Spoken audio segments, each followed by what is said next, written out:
Who knew we could have sanctions, and yet they're buying lots of our wheat? Did I get that right? We sanction all kinds of stuff, but not food, not medicine. Right, we sanction stuff that we don't sell to them.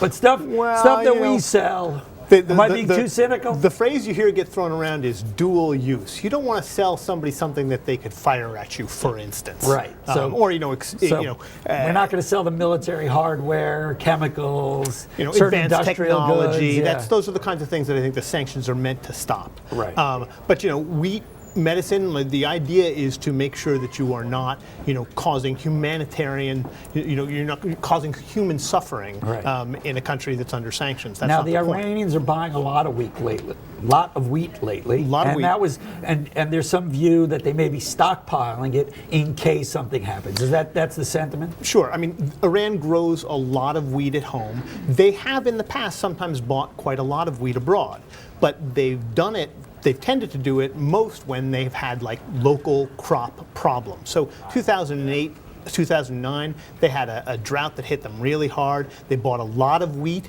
around the world. Lots of people grow wheat. They bought it in lots of foreign countries, including the U.S. Now, when they bought it in 2008, 2009, that was the first time they had purchased U.S. wheat in 27 years. Now, so it's not common. Do they buy U.S. wheat for political reasons, or do they buy U.S. wheat just because the U.S. is a large exporter of wheat and they're in the market?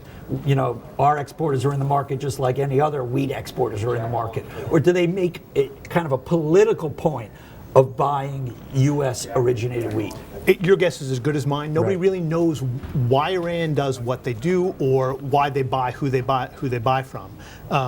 The things that I think are worth pointing out in trying to get at that are, the U.S. is one of the main wheat growers around the world, big agricultural powerhouse. But there are other agricultural powerhouses, and Iran is buying from some of them right now. It could be buying from the U.S. just because the price happens to be good, or because they know the quality is high. U.S. agricultural products are well known for their quality.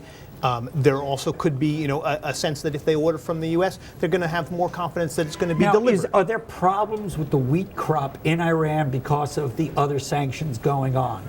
Meaning, is it because, there's a drought maybe going on in parts of Iran? Or is it because they can't keep their farming equipment because of the sanctions up to snuff? Or is it basically they're just buying wheat because they need wheat? They actually, we don't really know whether they're buying it because they need wheat or because they think they may need wheat. They're about to harvest a crop starting in May.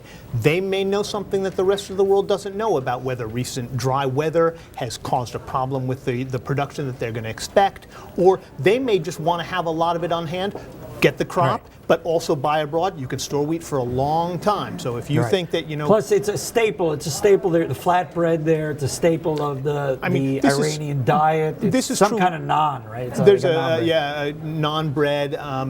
But this is true in many countries in the Middle East, and there were people who talked about how this may have been a contributing factor, but a factor nonetheless in some of the Arab Spring uprisings.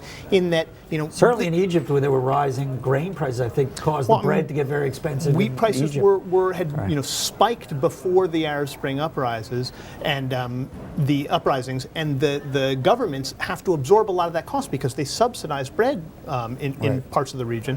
And Iranians, like a lot of countries in the Middle East, they eat more than twice as much wheat per capita than Americans do. Wow. So it's a really big part of the local diet. Wow, that's a lot. By the way, the only thing relationship with Iran I had lately, I saw this fantastic Iranian film called A Separation. Not about wheat. It has nothing to do with wheat, but it shows a family that's undergoing a divorce in Tehran. Fantastic movie. I highly recommend it to people.